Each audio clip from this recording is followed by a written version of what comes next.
pense que vous devriez savoir où le bonheur de votre mari est réellement investi. » Avec un sourire triomphant, Candice Leroy posa le trousseau de clés de la Porsche sur le bureau d'Aïcha Diouf. Ellie était la maîtresse, venue au bureau de l'épouse pour exhiber son trophée. Cet acte d'ostentation était le point culminant de l'erreur classique de Julien Dubois. Il avait confondu le silence de sa femme avec de la résignation. Il avait offert une couronne à sa maîtresse sans savoir qu'elle avait été achetée avec l'argent du royaume même d'Aïcha. Et maintenant, cette bombe à retardement explosait avec assurance juste sous les yeux de celle qui l'avait fabriquée. Suivez-nous et vivez chaque rebondissement de cette heure d'histoire. Abonnez-vous maintenant et soutenez notre chaîne. Le soleil de midi dardait ses rayons sur le quartier commercial de Paris, où les immeubles de verre scintillaient comme des miroirs géants. Dans le brouhaha des klaxons et des pas pressés, une Porsche Cayenne noire métallisée s'arrêta brusquement devant l'entrée principale de Diouf & Associés, défiant les règles de stationnement. Candice Leroy émergea du véhicule, sa robe rouge éclatante tranchant avec les costumes gris et bleu marine des passants. Ses talons hauts claquaient sur le sol de granit, chaque pas résonnant comme une déclaration d'intention. Elle s'arrêta un instant près de la portière, jetant un coup d'œil à son reflet dans la vitre teintée. Un sourire satisfait étira ses lèvres alors qu'elle ajustait une mèche de cheveux, certaine que cette arrivée théâtrale ferait tourner les têtes. Dans sa tête, Candice répétait la scène qu'elle imaginait depuis des jours. Elle voyait déjà Aïcha, la femme de Julien, blêmir en apprenant l'existence de cette voiture, un prétendu cadeau de son mari. Ce moment, pensait-elle, marquerait sa victoire, l'affirmation de sa place dans la vie de Julien. Elle traversa le parvis, ignorant les regards curieux des employés qui s'attardaient pendant près de l'entrée. Un jeune stagiaire, chargé d'un plateau de café, ralentit pour l'observer. Candice lui adressa un clin d'œil, brandissant les clés de la Porsche avec un geste ostentatoire. « Jolie voiture, n'est-ce pas ?» lança-t-elle, sa voix teintée d'une assurance provocante. Un homme qui sait ce qu'il veut offre ce genre de choses. Le stagiaire, intimidé, bredouilla une réponse vague avant de s'éloigner, mais Candice sentit les murmures naître dans son sillage. Les employés échangeaient des regards, certains amusés, d'autres critiques. Elle savourait cette attention, convaincue que chaque chuchotement renforçait son pouvoir. En entrant dans le hall, elle balaya l'espace du regard, notant les caméras de sécurité et les reflets des lustres sur le sol poli. Tout était parfait pour son spectacle. À la réception, une jeune femme en tailleur sombre leva les yeux de son écran. Candice s'approcha, posant les clés sur le comptoir avec un cliquetis délibéré. « Je veux voir Madame Diouf », dit-elle, sans baisser le ton, laissant son parfum coûteux envahir l'espace. « Pas besoin de rendez-vous. Dites-lui simplement que quelqu'un est là pour partager un peu de joie de vivre de la part de son mari. Elle comprendra. » La réceptionniste, habituée aux visiteurs exigeants, conserva un sourire professionnel, mais ses doigts hésitèrent un instant sur le téléphone. « Je vais l'informer, mademoiselle, » répondit-elle, son ton neutre masquant une pointe de curiosité. Elle décrocha le combiné, murmurant quelques mots avant de raccrocher. « Madame Diouf va vous recevoir. Prenez l'ascenseur jusqu'au dernier étage. » Candice hocha la tête, satisfaite, et se dirigea vers l'ascenseur. Les portes vitrées réfléchissaient de son image, une silhouette rougeoyante pleine de confiance. À l'intérieur, seule face à son reflet, elle ajusta sa posture, redressant les épaules. Elle imaginait Aïcha, probablement austère et usée par le temps, incapable de rivaliser avec sa jeunesse et son éclat. Julien lui avait souvent parlé de sa femme comme d'une figure distante, absorbée par son travail. Candice était convaincue qu'elle avait l'avantage, que cette confrontation marquerait un tournant. Pourtant, Alors que l'ascenseur montait, une légère tension lui serra la poitrine. Et si Aïcha ne réagissait pas comme prévu? Elle chassa cette pensée, serrant les clés dans sa main. Julien lui avait assuré que cette voiture était à elle, un symbole de son importance. Elle n'avait rien à craindre. Les portes s'ouvrirent sur un couloir feutré, menant à une porte en bois, massif. Une plaque discrète indiquait « Aïcha Diouf, associée principale ». Candice inspira profondément, son sourire retrouvant son assurance. Elle frappa à la porte, prête à jouer son rôle dans ce drame qu'elle avait soigneusement orchestré. À l'intérieur, Aïcha l'attendait, assise derrière un bureau en bois sombre, une silhouette élégante dans un tailleur clair. Ses yeux, calmes mais perçants, se posèrent sur Candice sans un mot. L'air semblait s'alourdir, comme si le silence d'Aïcha portait déjà une réponse que Candice n'avait pas anticipée. Cette dernière avança, brandissant les clés comme un trophée, prête à lancer sa première réplique. Mais quelque chose dans le regard d'Aïcha, une assurance froide et inébranlable, fit vaciller sa certitude l'espace d'un instant. Candice repoussa ce doute, se concentrant sur son objectif. Elle posa les clés sur le bureau avec un claquement sec, son sourire provocateur intact. « Julien pense qu'une femme comme moi mérite le meilleur, » commença-t-elle, sa voix claire et assurée. « Il dit que cette voiture est faite pour quelqu'un qui le fait vibrer. Je me suis dit qu'il était courtois de vous montrer où il investit son bonheur. » Aïcha ne bougea pas, son regard fixé sur Candice. Un léger sourire, presque imperceptible, effleura ses lèvres, mais il n'avait rien d'amical. Elle tendit la main vers un tiroir, ses gestes lents et précis, comme si chaque mouvement était calculé. Candice sentit son pouls d'arle s'accélérer, mais elle tint bon, convaincue que son audace l'emporterait. Ce qu'elle ignorait, c'était que le véritable spectacle ne faisait que commencer et qu'elle n'en serait pas l'héroïne. Candice Leroy se tenait debout devant le bureau d'Aïcha Diouf, son sourire provocateur encore accroché aux lèvres, bien que l'assurance dans ses yeux commençât à vaciller. Le silence d'Aïcha, loin d'être intimidé, semblait absorber chaque mot de Candice comme une éponge. Sans un geste superflu, Aïcha ouvrit un tiroir et en sortit un dossier mince, ses doigts glissant sur le papier avec une précision chirurgicale. Elle le posa sur le bureau en bois, sombre, le poussant légèrement vers Candice, qui sentit une tension nouvelle monter en elle. « Mademoiselle Leroy, » dit Aïcha, sa voix douce mais tranchante comme une lame bien aiguisée, « l'orgueil précède souvent la chute. Regardez ceci. » Candice baissa les yeux sur le dossier, ses mains hésitant avant de l'ouvrir. À l'intérieur, un contrat d'achat et un certificat d'immatriculation portaient le logo de Diouf en associé. En lettres nettes, le nom du propriétaire s'affichait « Diouf & Associé », représenté par Aïcha Diouf. Le choc la traversa comme une décharge. Elle releva la tête, cherchant une faille dans l'expression impassible d'Aïcha, mais n'y trouva qu'une sérénité inébranlable. « Julien m'a donné cette voiture », balbutia Candice, sa voix moins assurée. « Il a dit qu'elle était pour moi, pour… » Aïcha l'interrompit d'un geste léger de la main. « Julien n'a pas le pouvoir de donner ce qui ne lui appartient pas, » répondit-elle, son ton dénué de colère, mais chargé d'une autorité froide. « Cette Porsche est un actif de l'entreprise. Chaque centime dépensé passe par moi. Vous venez de me rendre un service en signalant une irrégularité. » Candice sentit ses joues s'enflammer, partagées entre la honte et la fureur. Elle voulut répliquer, mais les mots se coincèrent dans sa gorge. Elle repensa aux promesses de Julien, aux soirées où il lui murmurait qu'elle était spéciale, qu'il construirait un monde pour elle.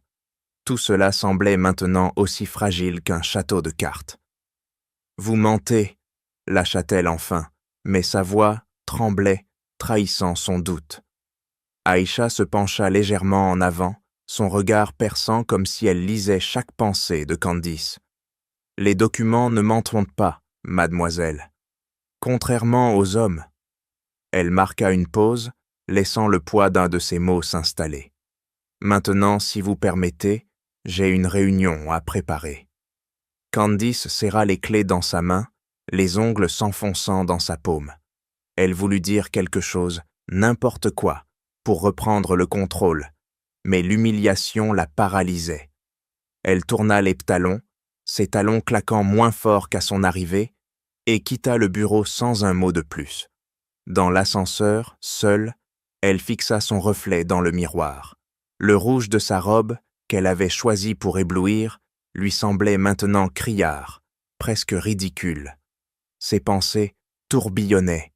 Comment Julien avait-il pu la mettre dans une telle position? Était-ce une erreur ou un jeu cruel? Arrivée dans le hall, elle sentit les regards des employés, moins admiratifs qu'à son entrée. Certains chuchotaient, d'autres détournaient les yeux. La réceptionniste, toujours professionnelle, lui adressa un léger hochement de tête, mais Candice y perçut une pitié qu'elle ne supportait pas. Elle sortit précipitamment, le soleil de midi l'aveuglant.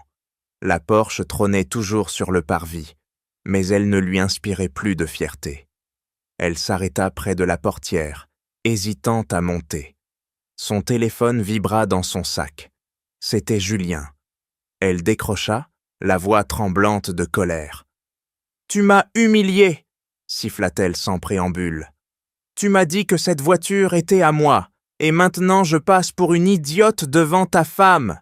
À l'autre bout du fil, Julien tenta de la calmer, sa voix suave mais tendue. « Candice, écoute, c'est un malentendu. Je vais tout arranger, d'accord? On en parlera ce soir. » Mais Candice n'était pas apaisée. Elle raccrocha brutalement, jetant le téléphone sur le siège passager. Assise dans la voiture, elle serra le volant, son esprit bouillonnant. Elle avait voulu impressionner, dominer, mais Aïcha l'avait désarmée sans élever la voix. Une partie d'elle refusait d'admettre la vérité. Julien l'avait utilisée et elle s'était jetée dans ce piège avec arrogance. Pourtant, une autre partie, plus tenace, s'accrochait à l'idée de reprendre le dessus. Elle démarra la voiture, déterminée à confronter Julien, ignorant que cette confrontation ne ferait qu'approfondir sa chute. Pendant ce temps, dans son bureau, Aïcha referma le dossier avec un claquement sec.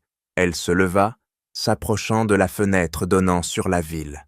Son reflet se mêlait aux immeubles scintillants, mais son esprit était ailleurs. Elle repensait à Julien, à ses promesses d'amour d'autrefois, désormais entachées par ses mensonges. Elle n'avait pas besoin de crier ou de faire une scène. La vérité, froide et implacable, était son arme. Elle décrocha son téléphone interne. « Clara, convoquez le conseil financier pour demain, » ordonna-t-elle calmement. « Nous devons revoir certaines dépenses. » Aïcha reposa le combiné, son regard fixé sur l'horizon. Candice n'était qu'un symptôme, un pion dans un jeu plus vaste. Le véritable combat serait avec Julien et elle était prête. Ce qu'elle ignorait, c'était à quel point les actions de Candice, déjà en mouvement, allaient accélérer la tempête qui s'annonçait.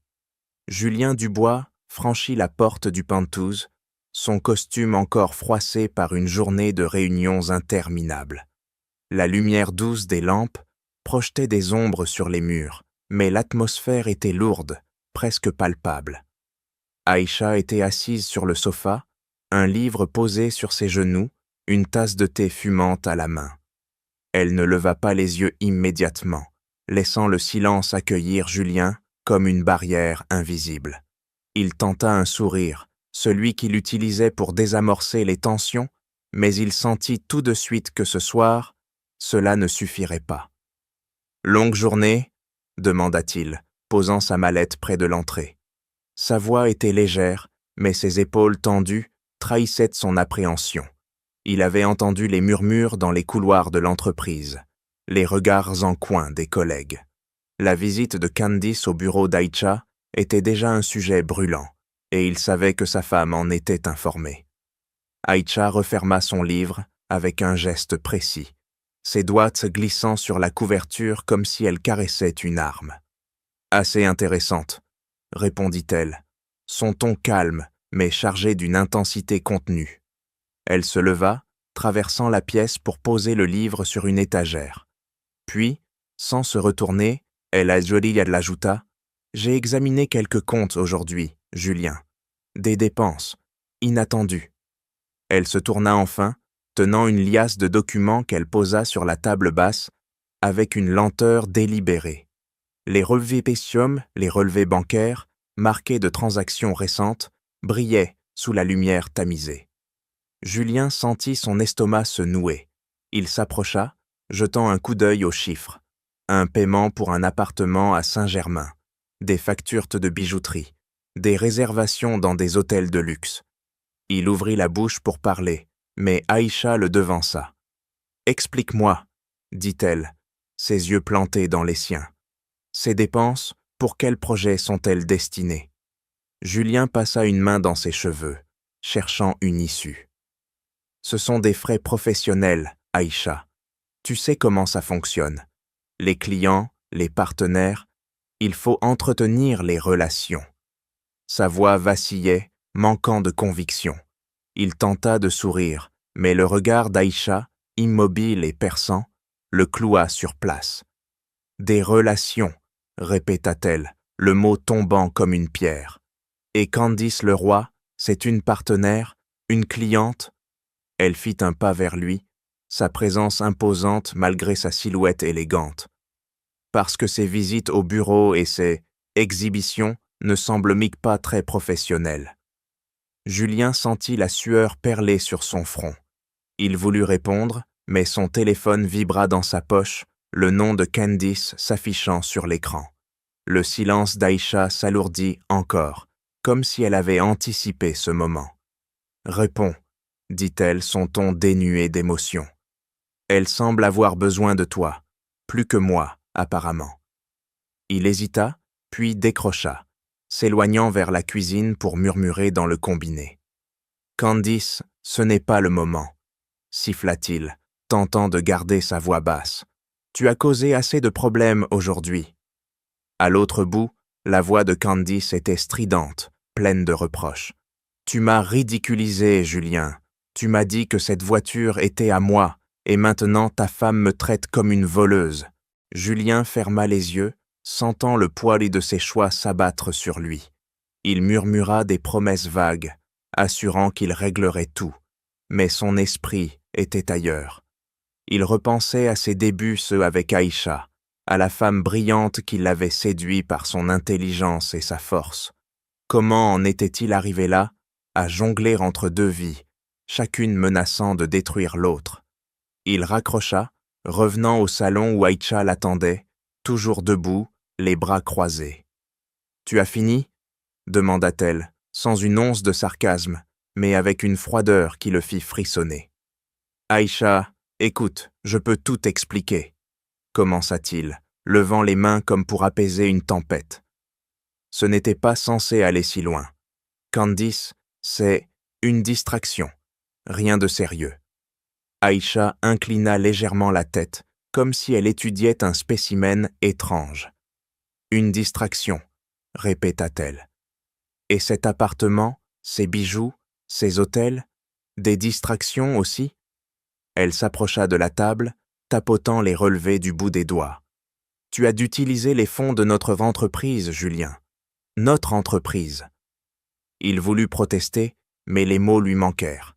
Il se sentait comme un accusé face à un juge, et Aïcha, avec son calme implacable, tenait le marteau. Elle ne criait pas, ne pleurait pas. Elle se contentait de poser des faits, chaque mot plus lourd que le précédent. Julien sentit une panique sourde monter en lui. Il avait sous-estimé Aïcha, pensant qu'elle resterait passive, absorbée par ses projets architecturaux. Mais ce soir, il voyait une autre facette d'elle, celle d'une femme qui n'avait pas besoin de hausser la voix pour reprendre le contrôle. « Je vais parler à Candice, » dit-il enfin, sa voix rauque. « Je vais mettre fin à tout ça? Aïcha ne répondit pas immédiatement. Elle ramassa les documents, les rangeant avec soin. « Fais ce que tu veux, Julien, » dit-elle, son regard détourné vers la fenêtre. « Mais les comptes seront audités demain, chaque centime. » Elle quitta la pièce, laissant Julien seul avec le bourdonnement de ses propres pensées. Il s'assit lourdement sur le sofa, la tasse de thé d'Aïcha, encore fumante, sur la table. Il repensa à Candice, à ses exigences croissantes, à la façon dont elle l'avait séduit avec son énergie et son audace. Mais maintenant, il voyait les fissures dans son propre monde, des fissures qu'il avait creusées lui-même. Il prit son téléphone, composant un message à Candice. « On doit parler. Ce soir. » Dans la chambre, Aïcha se tenait devant un miroir, ôtant ses boucles d'oreilles avec une lenteur méthodique. Elle ne ressentait pas de triomphe, seulement une détermination froide. Julien avait cru pouvoir la manipuler, mais il ignorait à quel point elle connaissait chaque rouage de leur empire commun. Elle n'avait pas besoin de saucènes ou de cris. Elle avait les chiffres, les contrats et une vision claire de ce qu'elle devait protéger. Alors que Julien préparait sa rencontre avec Candice, Aïcha, elle, préparait ses propres mouvements, des mouvements qui changeraient tout. La salle de réception d'un hôtel 5 étoiles bourdonnait de conversations feutrées, ponctuées par le tintement des verres et les accords légers d'un quartet de jazz.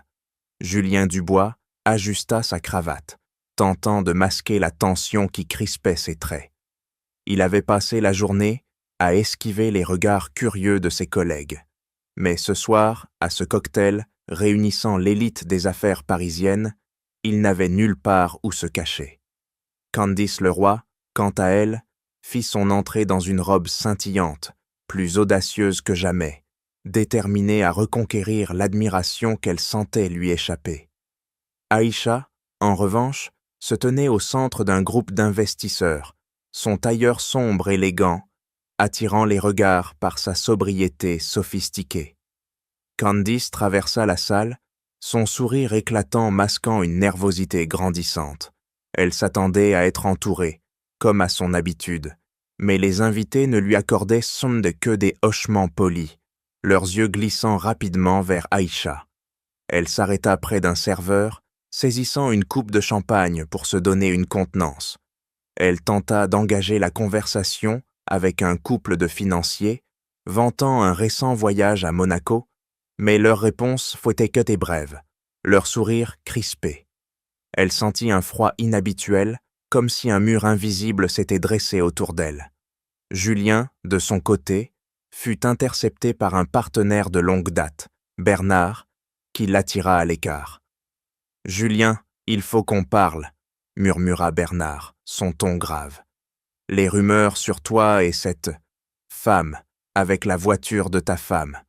Ça fait désordre.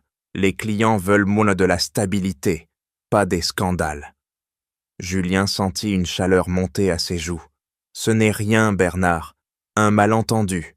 Je gère, » répondit-il, mais sa voix manquait de conviction.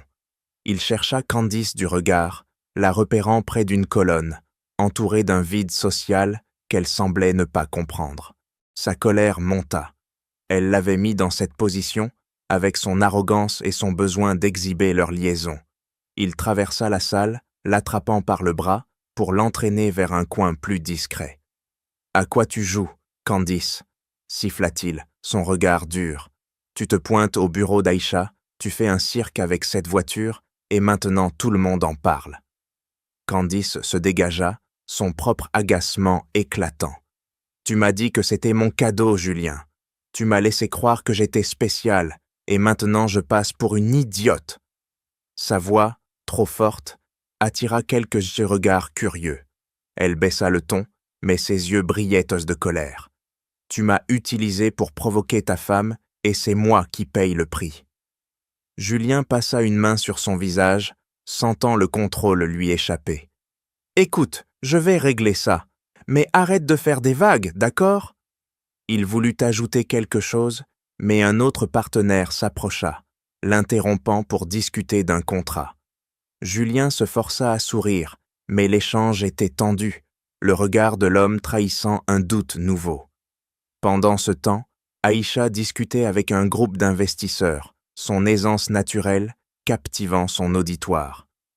Notre prochain projet vise à intégrer des matériaux durables dans des structures modernes, expliquait-elle, sa voix claire et assurée. La beauté ne suffit pas, il faut de la solidité. Ces mots, bien que techniques, semblaient Bonny porter une double signification, et les invités hochèrent la tête, impressionnés. Un architecte renommé s'approcha, louant sa gestion discrète des défis récents. Aïcha répondit par un sourire mesuré, ne laissant rien paraître de la tempête intérieure. Candice, observant de loin, sentit une amertume lui serrer la gorge. Elle avait voulu éclipser Aïcha, mais c'était elle qui semblait invisible ce soir. Chaque rire, chaque regard détourné était un coup porté à son orgueil. Elle s'éloigna vers le bar, commandant un autre verre, ses pensées tourbillonnant. Julien l'avait trahie, et maintenant le monde qu'elle avait construit autour de son image s'effritait. Elle sortit son téléphone, ses doigts hésitant au-dessus du nom de Moreau, un concurrent de Julien dont elle avait entendu parler. Une idée germa, alimentée par la colère et le désespoir. Si Julien voulait la rejeter, elle lui montrerait qu'elle n'était pas sans ressources. Julien, de son côté, sentait le sol se dérober sous ses pieds. Un autre partenaire, une femme d'affaires influente, lui lança à demi-mot « Julien, nous avons besoin de fiabilité. Tes distractions personnelles deviennent problématiques. » Le mot « distraction » le frappa comme une gifle, lui rappelant les accusations d'Aïcha la veille. Il voulut se défendre, mais ces mots sonnaient creux, même à ses propres oreilles. Il chercha Aïcha du regard, la voyant rayonner au milieu de la foule. Pour la première fois, il ressentit une pointe de peur, non pas de la perdre, mais de réaliser qu'elle n'avait jamais eu besoin de lui pour briller. Candice, au bar, tapa un message à Moreau. « J'ai des informations qui pourraient sans doute vous intéresser. Pouvons-nous nous rencontrer ?» Elle envoya le texte, son cœur battant à tout rompre. Elle ignorait encore qu'elle venait de poser le premier pion d'un jeu bien plus dangereux qu'elle ne l'imaginait. Julien, quant à lui, quitta la réception plus tôt que prévu, la tête pleine de reproches qu'il ne savait comment formuler. Il monta dans sa voiture, le moteur rugissant dans la nuit, mais son esprit était ailleurs, cherchant un moyen de regagner le contrôle. Aïcha, restée jusqu'à la fin, répondit aux dernières questions des invités avec une grâce intacte. Lorsqu'elle quitta la salle, un associé lui glissa. « Vous avez une force rare, Aïcha. Peu de gens gèrent les crises avec autant d'élégance. » Elle inclina la tête, son sourire ne révélant rien de ses pensées. En montant dans son taxi, elle repensa à Julien, à Candice et à la machine qu'elle avait mise en mouvement. Les fissures dans leur monde s'élargissaient peu, et elle savait exactement comment les exploiter. Candice Leroy s'assit à une table discrète dans un bar feutré d'un hôtel 5 étoiles, ses doigts serrant nerveusement le bord de son sac. La lumière tamisée jetait des ombres sur sa robe noire, choisie pour projeter une aura de mystère et de détermination. L'humiliation de la soirée précédente au cocktail, où elle avait senti les regards froids et les murmures moqueurs, brûlait encore dans sa poitrine. Julien l'avait abandonnée à son sort, la laissant porter le poids de leur scandale. Elle n'était plus la femme admirée, mais une ombre reléguée aux marges. Ce soir, elle jouait son va-tout. Moreau, un homme d'affaires, à la réputation aussi tranchante que son costume sur mesure, entra avec une démarche assurée. Ses yeux perçants la scrutèrent alors qu'il prenait place en face d'elle. Un verre de whisky déjà commandé. Candice redressa les épaules, tentant de masquer le tremblement de ses mains. Elle avait hésité avant ce rendez-vous, repensant aux promesses de Julien, à ses mots doux dans des moments volés. Mais la colère l'avait poussée à envoyer ce message, et maintenant, elle était là, prête à franchir une ligne qu'elle ne comprenait pas encore. Alors, mademoiselle Leroy, commença Moreau, sa voix grave teintée d'un amusement contenu. Vous m'avez promis des informations. Qu'est-ce qui pousse une femme comme vous à trahir son bienfaiteur? Candice déglutit, sentant le poids de son regard. Julien est devenu négligent, répondit-elle, forçant une assurance qu'elle ne ressentait pas entièrement. Il parle trop, surtout quand il pense impressionner. J'ai des détails sur un projet qu'il garde secret. Des contrats, des chiffres, des choses que vous pourriez utiliser. Moreau haussa un sourcil, sirotant son whisky. Intéressant, mais dans ce monde, l'information a un prix, et la loyauté trahie en a un encore plus élevé. Qu'attendez-vous en retour? Candice hésita, ses pensées des vacillant entre la peur et l'ambition. Une garantie, dit-elle enfin. Un rôle, une place, quelque chose de mieux que ce que Julien m'a promis et n'a jamais tenu. Moreau posa son verre, un sourire rusé étirant ses lèvres. Une femme ambitieuse. J'aime ça. Montrez-moi ce que vous avez, et nous verrons ce que je peux offrir. Candice sortit son téléphone, faisant défiler des captures d'écran de documents qu'elle avait photographiés à l'insu de Julien.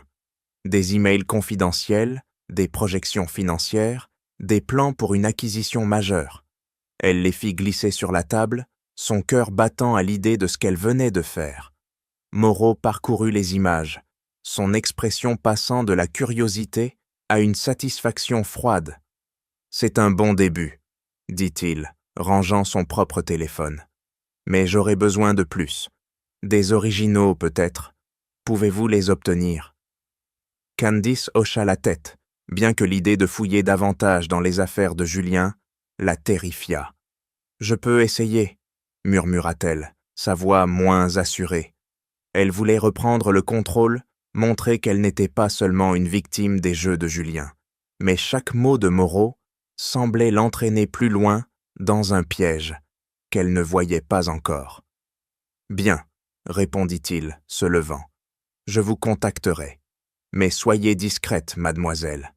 Les erreurs coûtent de cher. » Il laissa un billet sur la table et partit, son ombre s'évanouissant dans la pénombre du bar. Candice resta seule, le goût amer du whisky qu'elle avait à peine touché sur les lèvres. Elle repensa à la confrontation avec Aïcha, à l'humiliation au cocktail, à la voix de Julien, irrité, la repoussant. Elle avait cru que ce rendez-vous avec Moreau lui redonnerait du pouvoir, mais une partie d'elle sentait qu'elle s'enfonçait dans un jeu plus grand. Elle serra son sac, se levant pour partir, déterminée à prouver qu'elle pouvait encore renverser la situation. Pendant ce temps, à des kilomètres de là, Julien était dans son bureau, le regard fixé sur un écran d'ordinateur affichant des courriels non lus. La journée avait été un désastre. Un client important avait annulé une réunion et un partenaire avait laissé entendre que des rumeurs compromettaient Cromi sa crédibilité. Il repensa à sa dispute avec Aïcha, à ses accusations calmes mais implacables. Elle n'avait pas crié, mais chaque mot avait porté comme un coup. Il savait qu'elle préparait quelque chose, mais il ignorait quoi. Son téléphone vibra, un message de Candice. « On doit se voir, maintenant. » Il soupira, frottant ses couilles-tempes. Candice devenait un problème qu'il ne pouvait plus ignorer. Il répondit, proposant un rendez-vous dans un café discret, loin des regards indiscrets. En quittant son bureau, il sentit une boule au creux de l'estomac. Il avait voulu tout contrôler, son mariage, sa liaison, son empire. Mais maintenant, il voyait les fissures s'élargir et il n'était plus sûr de pouvoir les colmater. Dans le café, Candice l'attendait, son regard dur, dénué de la douceur qu'il avait autrefois trouvée si séduisante. « Tu m'as menti », lança-t-elle sans préambule. « Tu m'as fait passer pour une imbécile, et maintenant tout le monde se moque de moi. » Julien leva les mains, tentant de la calmer. « Candice, je t'ai dit que je réglerais ça, mais tu dois arrêter de t'afficher comme ça. Tu rends les choses, une chose pire. » Elle ricana, amère. « Pire pour qui, Julien? Pour toi? parce que pour moi, c'est déjà l'enfer. » Elle se pencha en avant, sa voix baissant en un murmure venimeux. « Tu m'as utilisé, mais je ne vais pas me laisser faire. » Julien sentit un frisson le parcourir. Il ne savait pas encore ce qu'elle préparait, mais ses mots portaient une menace qu'il ne pouvait ignorer. Il promit de nouveaux cadeaux, une solution, mais ses paroles sonnaient en creux, même à lui. Candice quitta le café sans un mot de plus, laissant Julien seul avec ses pensées tumultueuses. Aïcha, pendant ce temps, était dans son bureau, entourée de ses avocats. Elle examinait des contrats, ses yeux scrutant chaque ligne avec une précision froide. « Assurez-vous que tout est verrouillé, » dit-elle à son conseiller juridique. « Aucun accès pour Julien sans mon autorisation. » Elle ne ressentait ni colère ni tristesse, seulement une clarté absolue. Candice avait allumé la mèche, mais c'était Julien qui avait construit cette bombe. Et Aïcha s'assurait qu'elle exploserait loin de son propre monde. Aïcha Diouf était penchée sur une pile de documents dans son bureau, le silence seulement brisé par le froissement des pages et le tic-tac discret d'une horloge. À ses côtés, son avocat, un homme aux lunettes cerclées d'acier, annotait un contrat avec une précision méthodique. Chaque signature qu'elle apposait était un pas de plus vers la consolidation de son contrôle sur Diouf en associé. Elle venait de transférer des parts importantes de l'entreprise sous son nom exclusif, verrouillant les actifs que Julien avait utilisés sans vergogne. Ses gestes étaient lasses, calmes, mais son esprit était une machine en mouvement, calculant chaque détail pour protéger ce qu'elle avait bâti. « Tout est en ordre, » dit l'avocat, relevant les yeux. « Les comptes offshore, les parts dans les projets immobiliers, même les liquidités. Julien n'a plus aucun accès, sans votre approbation. » Aïcha hocha la tête, son regard fixé sur une clause qu'elle relisait. « Et les audits ?» demanda-t-elle, sa voix posée mais ferme. « En cours, nous aurons un rapport complet d'ici demain. Chaque transaction douteuse sera tracée. » Elle posa son stylo, se redressant. « Parfait. Je veux que tout soit transparent, pas de zone d'ombre. » Elle savait que Julien avait laissé des empreintes dans les comptes, des traces de son arrogance et de ses cadeaux à Candice. Chaque euro détourné serait une arme de plus dans son arsenal. Pendant ce temps, à l'autre bout de la ville, Julien arpentait son propre bureau, un espace autrefois symbole de son pouvoir, mais qui semblait maintenant le narguer. Son téléphone vibrait sans cesse, des messages de partenaires annulant des réunions, des emails laconiques reportant des contrats. Un client important, qui avait promis un investissement massif, venait de se retirer sans explication. Julien relut le dernier message, les mots dansant devant ses yeux. « Nous devons réévaluer notre collaboration en raison de préoccupations récentes. » Il savait ce que cela signifiait. Les rumeurs, alimentées par l'incident avec Candice, empoisonnaient sa réputation. Il se laissa tomber dans son fauteuil, passant une main tremblante sur son front.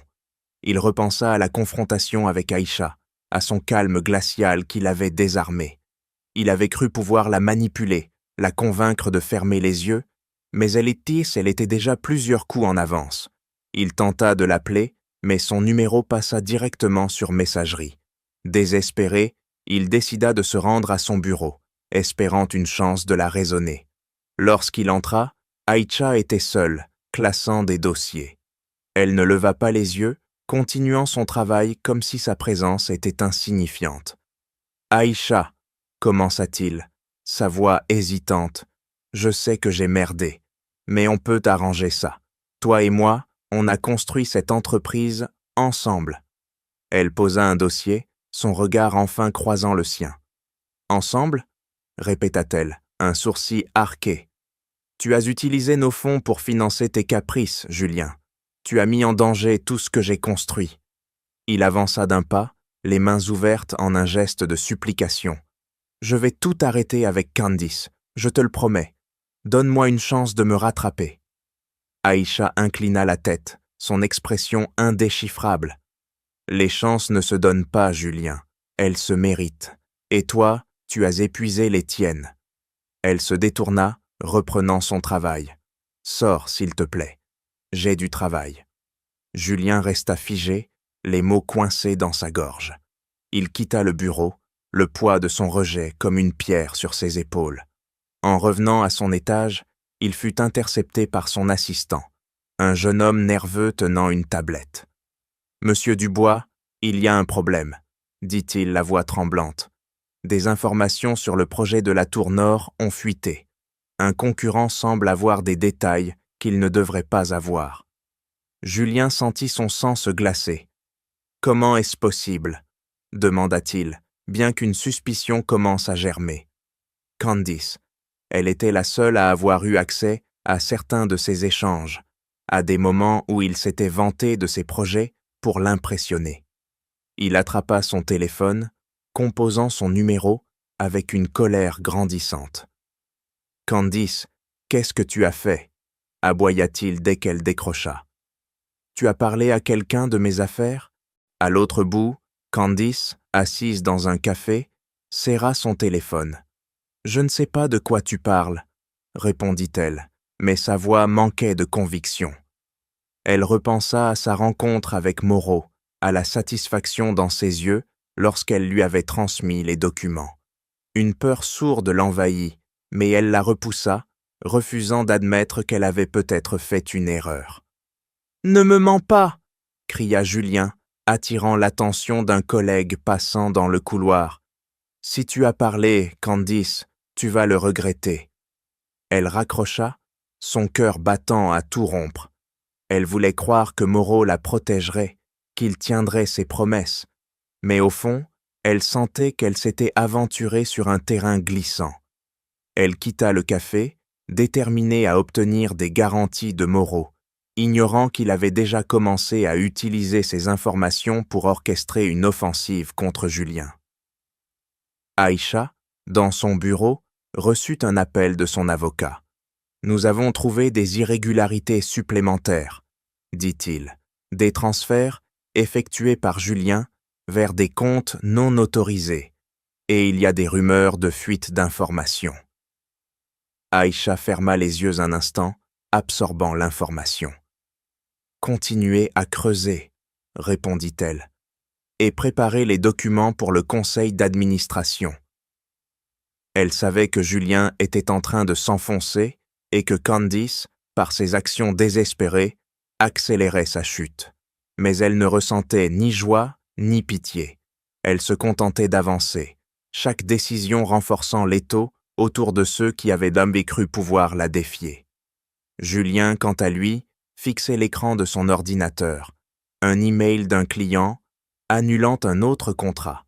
Il comprit qu'il ne luttait pas seulement contre les rumeurs, mais contre un adversaire invisible qui semblait anticiper ses moindres mouvements.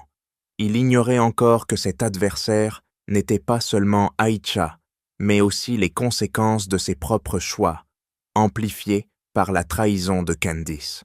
La salle de réunion de Ondiouf en associé était austère, son long plateau de verre reflétant les visages tendus des membres du conseil d'administration.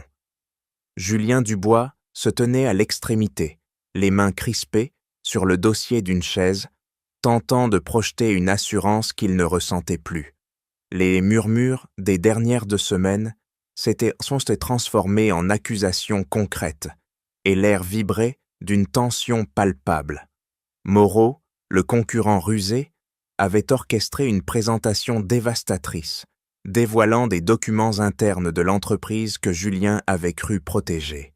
Chaque slide projeté sur l'écran semblait un coup de marteau sur le cercueil de sa carrière. Le président du conseil, un homme aux cheveux grisonnants, ajusta ses lunettes avant de prendre la parole. « Julien, les preuves remises sont accablantes, » dit-il, sa voix dénuée d'émotion. « Des fuites d'informations confidentielles ont compromis notre position sur le marché. Ces documents, obtenus par un concurrent, portent votre signature. Expliquez-vous. » Julien sentit sa gorge se serrer. Il ouvrit la bouche, cherchant une défense. « C'est une manipulation, lança-t-il, son ton oscillant entre colère et désespoir. Quelqu'un a volé ces informations. Je suis victime d'une trahison, pas l'instigateur. Mais les regards autour de la table étaient froids, sceptiques. Moreau, invité en tant que consultante externe, se leva, un sourire discret aux lèvres. « Monsieur Dubois, vos relations personnelles ont peut-être brouillé votre jugement, » dit-il, laissant les mots planer comme une sentence. « Une source proche de vous a fourni ces documents. Vous n'avez pas été prudent. » Julien comprit immédiatement. Candice. Son sang bouillonna, mais il n'eut pas le temps de répliquer. Le président reprit « Nous ne pouvons tolérer une telle négligence. Votre position est intenable. Vous êtes relevé de vos fonctions, effectif immédiatement. » Les mots tombèrent comme une guillotine. Julien voulut protester, mais les membres du conseil se levèrent, quittant la salle sans lui accorder un regard. Il resta seul, fixant la table vide, ses mains tremblantes. Un assistant entra, posant une boîte en carton sur le plateau. « Pour vos affaires personnelles », murmura-t-il avant de s'éclipser. Julien sentit le sol se dérober sous lui.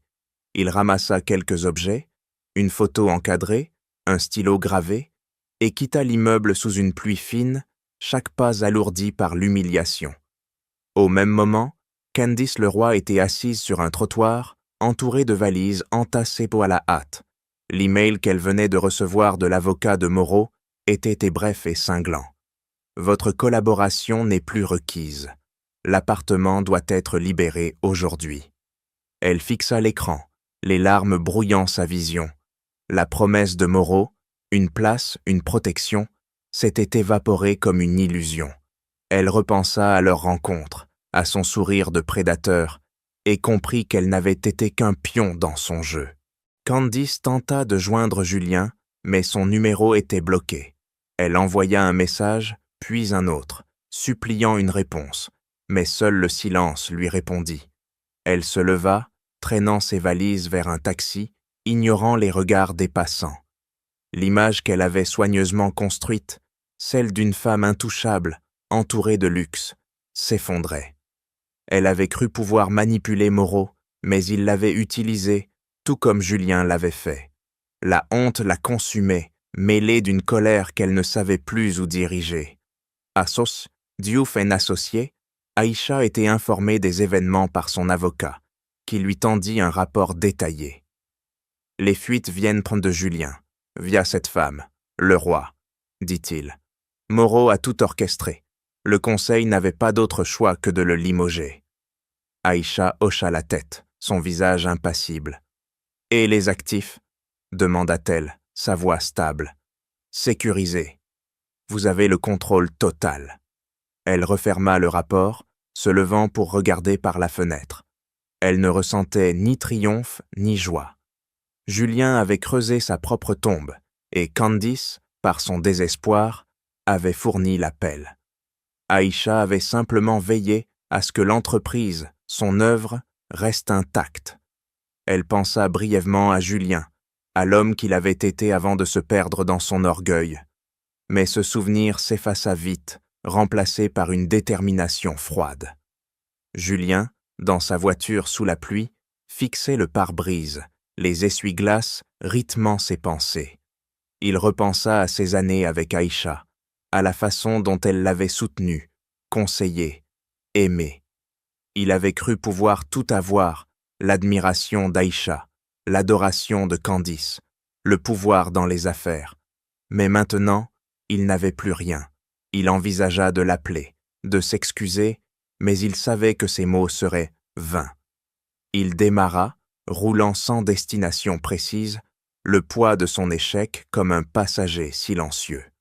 Candice, installée dans un hôtel modeste, regardait ses valises entassées dans un coin. Elle ouvrit son téléphone, parcourant des photos d'elle dans des lieux luxueux, des souvenirs d'une vie qui n'existait plus. Elle avait voulu être au centre de l'attention, mais elle n'était plus qu'un sujet de moquerie. Une pensée la traversa, elle pourrait essayer de se racheter, de trouver un autre moyen de remonter. Mais au fond, elle savait que le monde qu'elle avait connu ne lui ouvrirait plus ses portes. Aïcha, de son côté, passa la soirée à finaliser des documents pour un nouveau projet. Elle ne parla pas de Julien, ni de Candice, ni des événements du jour. Son calme était une armure, et chaque décision qu'elle prenait renforçait sa forteresse. Elle savait que la chute de Julien n'était pas la fin, mais un prélude à un nouveau chapitre pour elle et pour l'entreprise. Julien, épuisé, rentra chez lui, tard dans la nuit. Le penthouse était silencieux, Aïcha déjà endormie, ou feignant de l'être. Il s'assit dans le salon, fixant l'obscurité, se demandant comment il avait pu tout perdre si vite. Une pensée s'imposa, claire et douloureuse. Il devait parler à Aïcha, lui demander pardon, même s'il savait qu'il était trop tard. Cette idée, fragile mais tenace, serait son dernier recours, un pari désespéré pour récupérer une fraction de ce qu'il avait détruit. 1 an plus tard, le grand hall de l'Hôtel de Ville de Paris scintillait sous les lustres, accueillant la cérémonie des architectes de l'année. Les robes de soirée et les smokings se mêlaient dans un ballet de conversations élégantes, tandis que les flashs des photographes capturaient chaque sourire. Aïcha Diouf entra dans la salle, sa robe verte émeraude captant la lumière comme une vague d'océan. Sa présence imposait une gravité naturelle, attirant les regards sans effort. Elle traversa la foule, saluant d'un hochement de tête les collègues et les admirateurs, son calme rayonnant d'une force discrète mais indéniable. Julien Dubois, relégué à une table au fond de la salle, observait en silence. Son costume, bien que soigné, semblait porter le poids de son humiliation passée. Il avait vieilli, ses traits marqués par une année de lutte vaine pour regagner sa place dans le monde des affaires. Il suivait Aïcha des yeux, notant chaque geste, chaque sourire qu'elle offrait aux invités. Elle était devenue plus qu'une associée principale. Elle était désormais la figure centrale de Diouf en associé, une icône de résilience et d'intégrité. Candice Leroy, elle, se tenait à l'écart, près des portes du hall. Invitée par un sponsor mineur cherchant à attirer l'attention, elle portait une robe d'emprunt, son éclat terni par des mois de précarité. Ses bijoux, visiblement faux, ne trompaient personne. Elle évitait les regards, consciente des murmures qui l'avaient suivie depuis l'incident de la Porsche. Elle avait tenté de se réinventer, mais chaque porte s'était refermée. Son nom désormais synonyme de ridicule. Sur la scène, Aïcha monta au podium pour recevoir son prix. La salle éclata en applaudissements, un tonnerre d'admiration pour son travail et sa conduite exemplaire. Elle prit le micro, sa voix claire et posée, résonnant dans l'espace. L'architecture nous enseigne qu'un édifice, pour durer, doit reposer sur des fondations solides, commença-t-elle. La beauté peut séduire, mais seule l'intégrité résiste au temps. Ce n'est pas le bruit qui construit, mais la constance. Ces mots, simples mais puissants, semblaient flotter au-dessus de la foule, touchant chaque auditeur. Julien baissa les yeux, ses mains serrant la nappe. Il entendait dans ses paroles un écho de ses propres échecs, de l'arrogance qu'il avait laissé guider ses choix. Candice, à l'entrée, sentit ses jambes trembler. Bien que les mots d'Aïcha ne lui soient pas directement adressés, ils la transperçaient, révélant la fragilité de l'image qu'elle avait tenté de préserver. Après la cérémonie, Julien trouva Aïcha dans le jardin attenant, où les lumières de la ville se mêlaient à celles des étoiles. Elle taillait une rose, ses gestes précis comme toujours. Il s'approcha, le cœur lourd, et s'agenouilla devant elle, oubliant toute fierté. « Aïcha » murmura-t-il, la voix brisée. « J'ai tout gâché. J'ai cru que je pouvais tout contrôler, mais j'ai tout perdu. Toi, l'entreprise, ma place. Je t'en supplie, pardonne-moi. » Aïcha posa ses ciseaux, son regard descendant sur lui. Il n'y avait ni colère ni douceur dans ses yeux, seulement une clarté absolue. Elle le laissa parler, vidant son cœur de regrets, de promesses taquissimes tardives. Puis, doucement, elle retira sa main de la sienne. « Julien, dit-elle, sa voix aussi stable qu'un roc, le pardon est une affaire entre toi et ta conscience. Moi, j'ai choisi la paix, et ma paix n'a plus de place pour tes ombres. » Elle fit un pas en arrière, sa robe effleurant l'herbe. « Nous resterons liés par le passé, mais l'avenir, je le construis seul. » Elle tourna les talons, s'éloignant sans un regard en arrière. Julien resta à genoux, le froid de la nuit s'infiltrant dans ses os. Il comprit, à cet instant, qu'il avait perdu plus qu'un mariage ou une carrière. Il avait perdu la chance de faire partie du monde qu'Aïcha continuait de bâtir. Candice, qui avait observé la scène de loin, sentit une boule se former dans sa gorge. Elle avait voulu être celle qui brille, celle qui domine, mais elle se retrouvait à l'ombre d'Aïcha, une ombre qu'elle avait elle-même créée par son arrogance. Elle quitta le jardin, ses pas lourds, disparaissant dans la nuit sans un mot. Sa chute, autrefois un spectacle public, était désormais une solitude silencieuse. Aïcha, de retour dans la salle, répondit aux félicitations avec une grâce intacte. Les journalistes l'entouraient, les investisseurs cherchaient son attention, mais elle restait concentrée, déjà tournée vers le prochain projet. Son nom apparaissait dans les revues spécialisées, loué pour son innovation et sa droiture. Elle ne pensait ni à Julien ni à Candice. Ils appartenaient à un chapitre clos, des erreurs corrigées par la force de sa volonté. Julien rentra chez lui, le penthouse désormais trop grand pour ses regrets. Il s'assit dans le salon, fixant un cadre vide où une photo de deux avait autrefois trôné. Il comprit qu'Aïcha n'avait jamais eu besoin de lui pour briller, et cette vérité était plus douloureuse que n'importe quelle perte. Candice, dans une chambre d'hôtel exiguë, rangea ses dernières affaires, son reflet dans un miroir fêlé, lui renvoyant l'image d'une femme qu'elle ne reconnaissait plus. Aïcha, elle, continua son chemin. Chaque contrat signé, chaque projet achevé, renforçait son héritage. Elle n'avait pas cherché à détruire Julien ou Candice. Elle s'était contentée de protéger ce qui était à elle, laissant leur propre ton choix les consumer. Sous les lumières de Paris, elle avançait, une reine dont la couronne était forgée dans la dignité, son empire bâti sur des fondations qu'aucune tempête ne pouvait ébranler.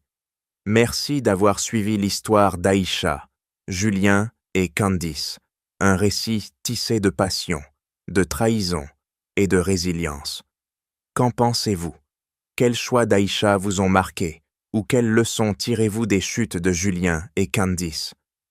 Partagez vos réflexions, vos émotions, car chaque histoire vit à travers ceux qui la racontent.